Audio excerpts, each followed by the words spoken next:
You feel it, don't you? The weight in your spirit, the silent erosion of your fire. The world around you screams with distractions, but your soul whispers, something is wrong. When the soul sleeps, the enemy builds his kingdom within it. There comes a time when the chosen must confront the shadows, not in fear, but with the fire of revelation.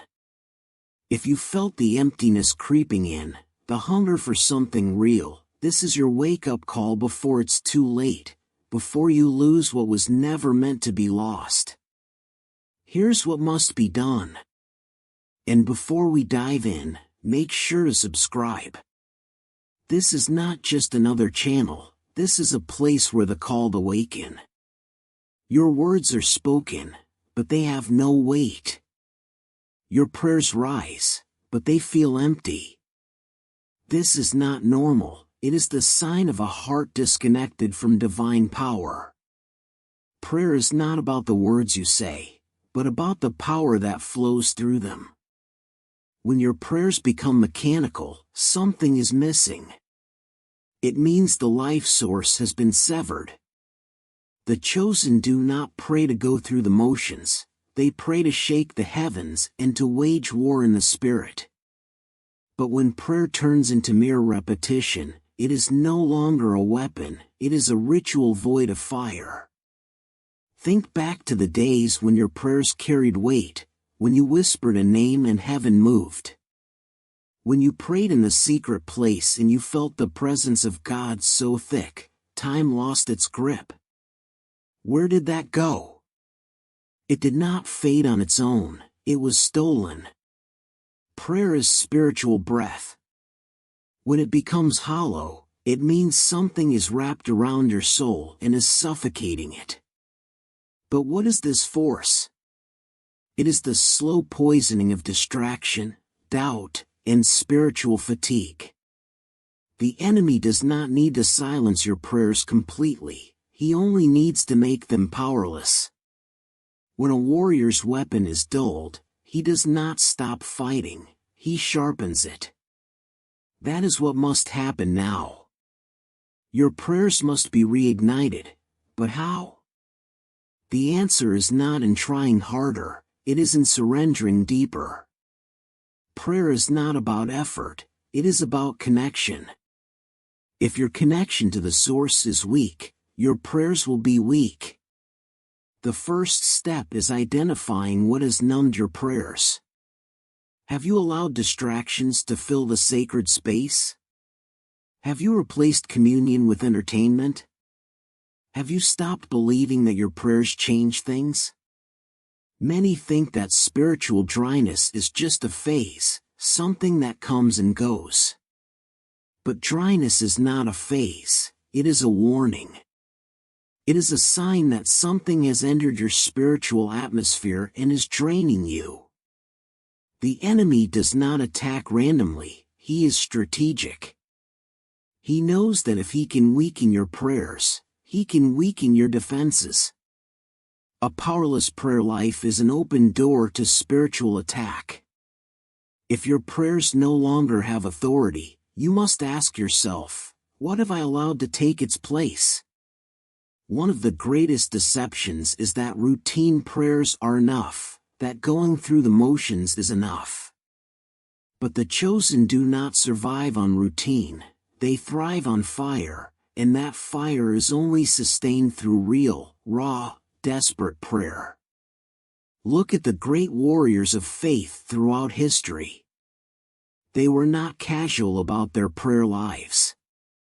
They did not treat prayer as an obligation, they treated it as a battleground. They knew that every breakthrough was birthed in prayer, every deliverance was secured in prayer, every revival began with a cry to heaven. So, what is the solution? The first step is to break the habit of mechanical prayer. Stop reciting words that have no meaning. Start praying with urgency. When you pray, picture the spiritual reality. Imagine heaven's armies moving at your command. Speak with authority. Stop asking timidly, declare. Stop repeating words without thought. Speak as if you are standing before the throne of God.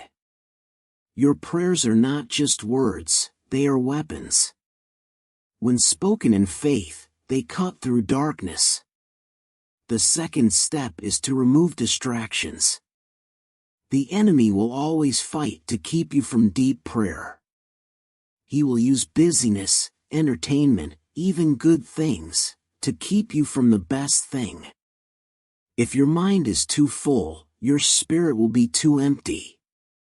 Clear space, make room.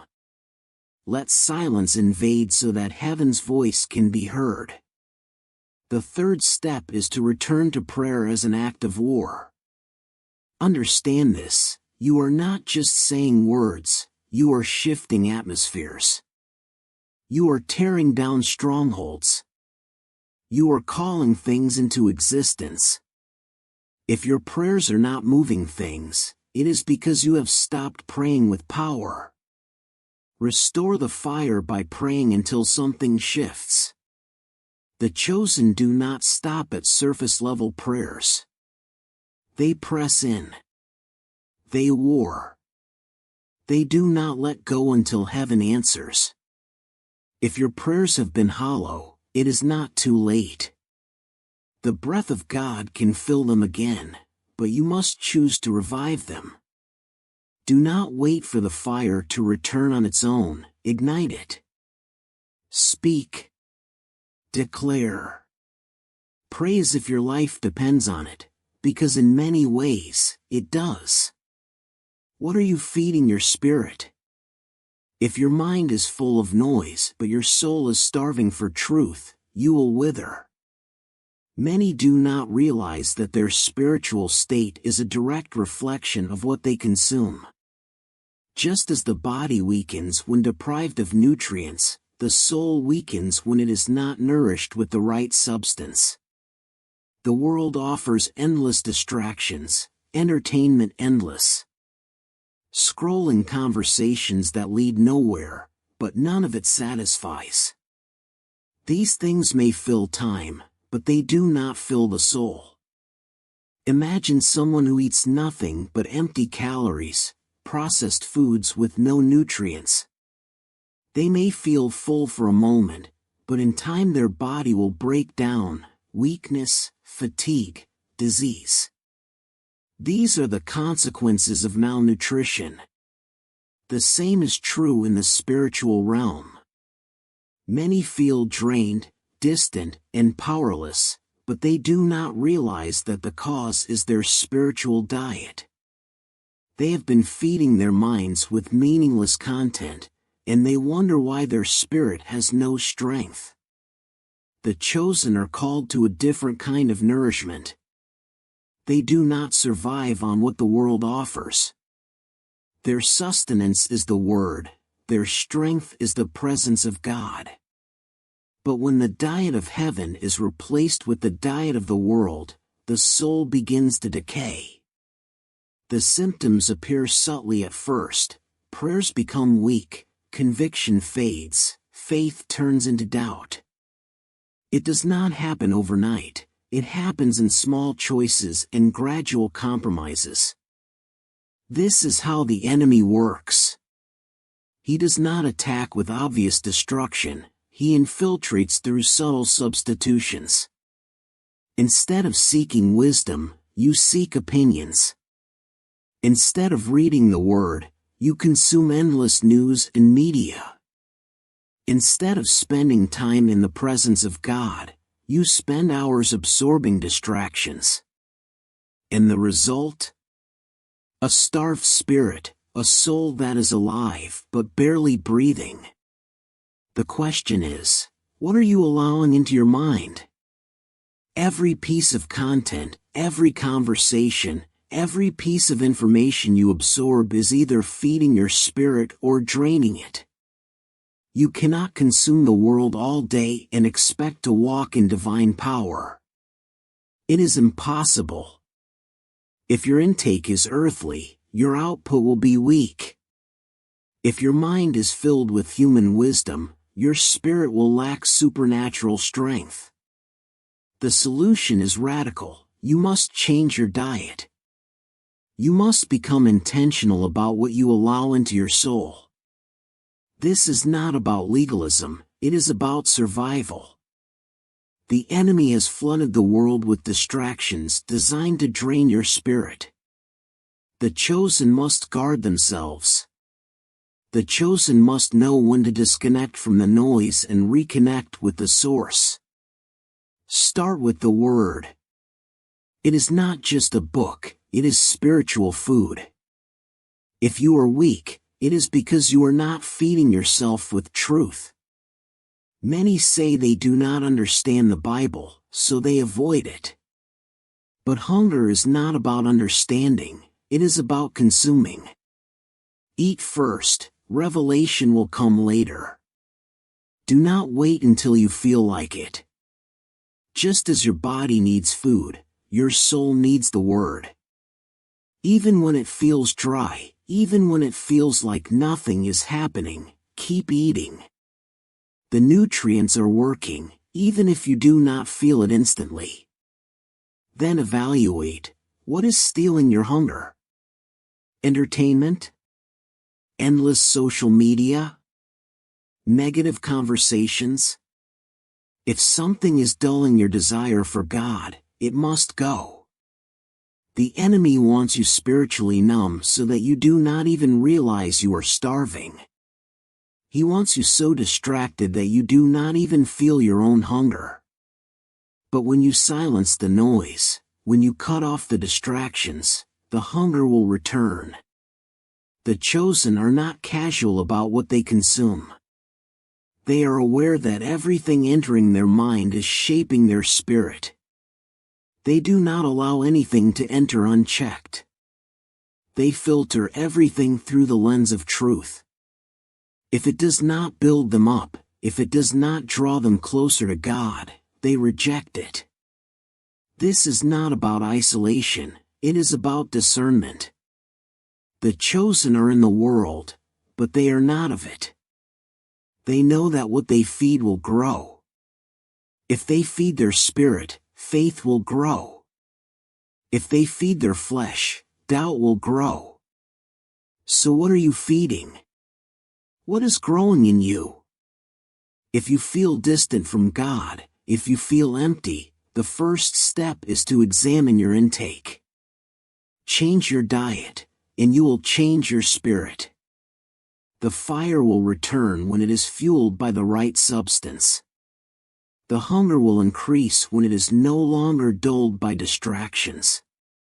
This is the call, return to what truly nourishes you. Feed your soul with truth, and your spirit will come alive again. Once you felt the fire, you knew right from wrong in your bones.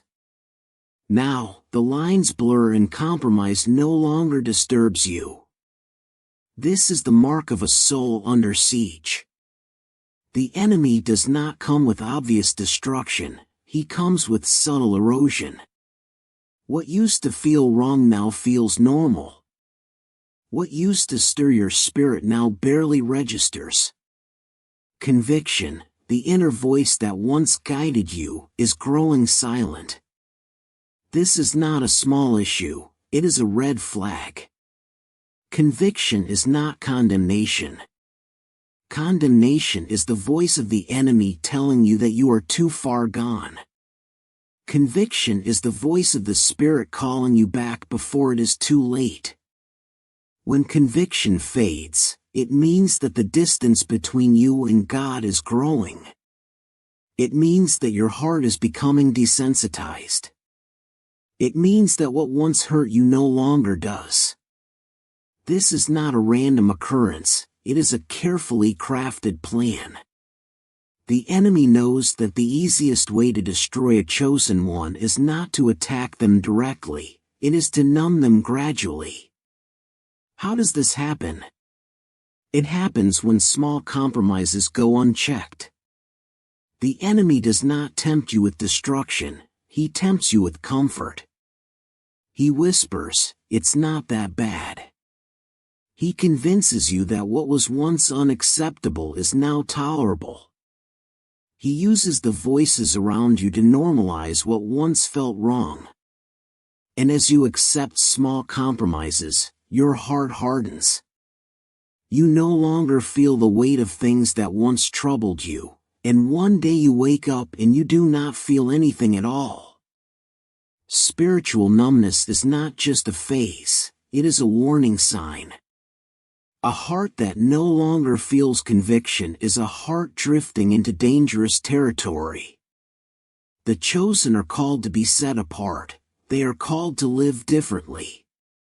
But when conviction fades, the difference between the chosen and the world disappears. The fire that once burned bright becomes a faint flicker. The passion that once drove you turns into passive acceptance. And if nothing changes, the light will go out completely. So how do you restore conviction? How do you reignite the fire that has dimmed? The first step is recognizing that you need to. Many do not even realize they have grown cold because numbness deceives you into thinking you are fine. But you are not fine. If you do not feel conviction, if you no longer sense urgency, if compromise no longer disturbs you, this is not peace, this is deception. Wake up. Shake yourself.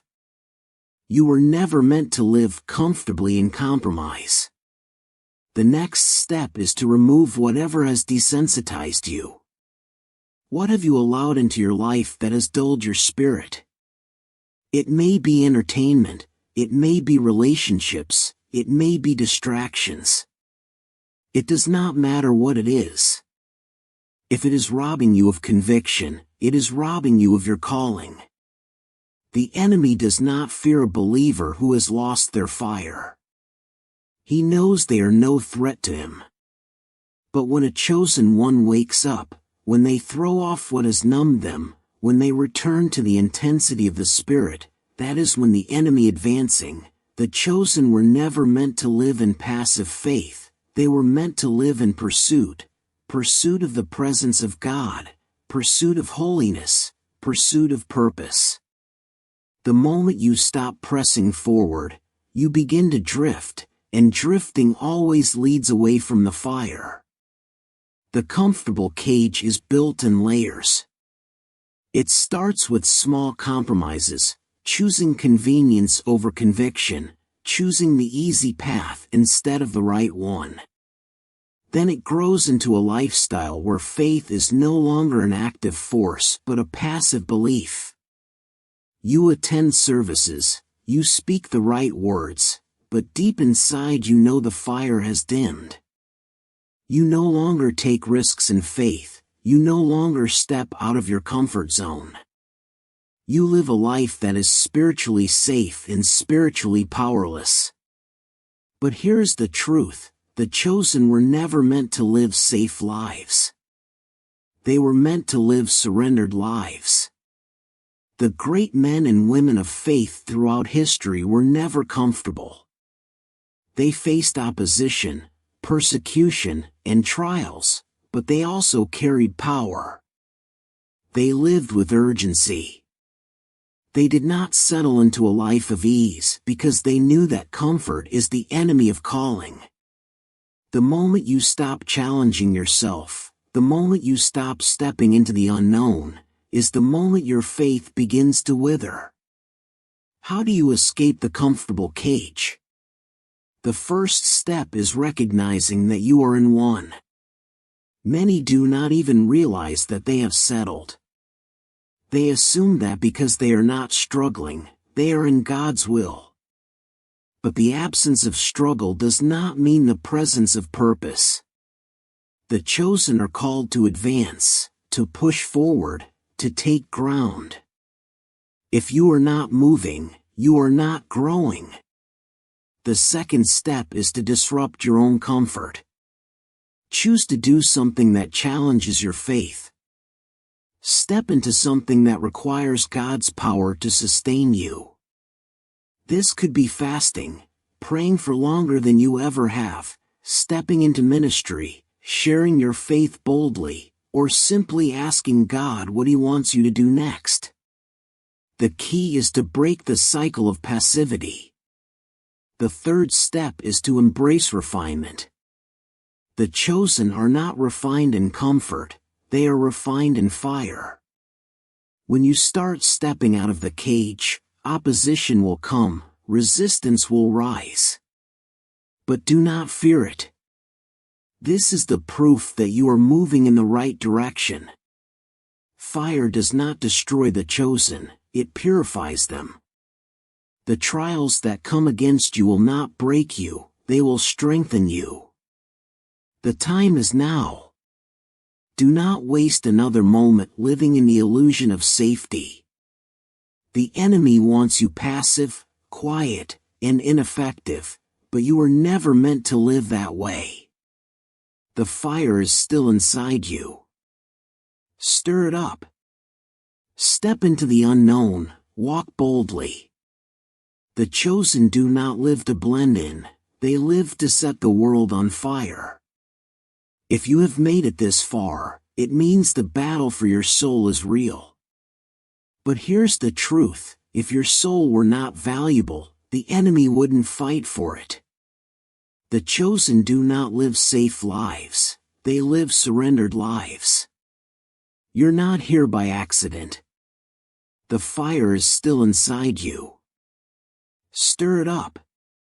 The time is short, the call is now. Will you answer? Before you go, make sure to subscribe. This is not just a video, it is a call to the ones who were never meant to blend in. Stay vigilant. Stay burning. Stay chosen.